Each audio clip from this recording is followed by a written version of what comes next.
জুলাই সনদের সাথে জনগণের কোনো সম্পর্ক নাই, তাই আমরা জুলাই সনদ নিয়ে নাই।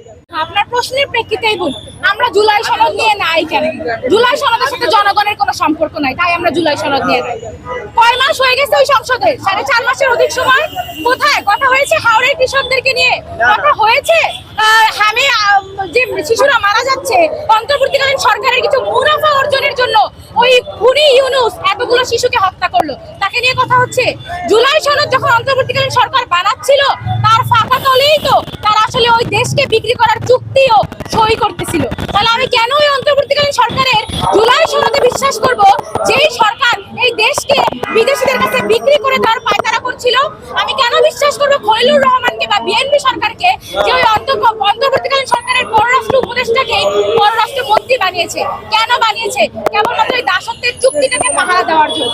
আমি জনগণের উদ্দেশ্যে বলতে চাই আমরা যে এই চুক্তি যদি বাস্তবায়িত হয় তাহলে জনগণের, এই দেশের জনগণ ভাতে এবং পানিতে মরবে। তাদেরকে মারার জন্যই ওই সংসদ পায়তারা করতেছে। সুতরাং বর্তমানের মুখ্য প্রশ্ন, বর্তমানের রাজনৈতিক সামাজিক বাস্তবতায় প্রধান দ্বন্দ্ব আসলে আমাদের এই চুক্তিটা।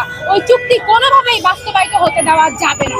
ওই চুক্তি যদি বাস্তবায়িত হয় তাহলে আমাদের অভ্যুত্থান, যে অভ্যুত্থানের যে ফলাফল তা কুক্ষিগত হয়ে গেছে, এটা আমাদের মেনে নিতে হবে। আমাদের মেনে নিতে হবে যে আসলে এই দেশে আরো অনেকগুলো অভ্যুত্থান করা এখনো আমাদের দায়িত্ব এবং কর্তব্যের মধ্যে। নিউজ ডেস্ক, দৈনিক অন্যধারা।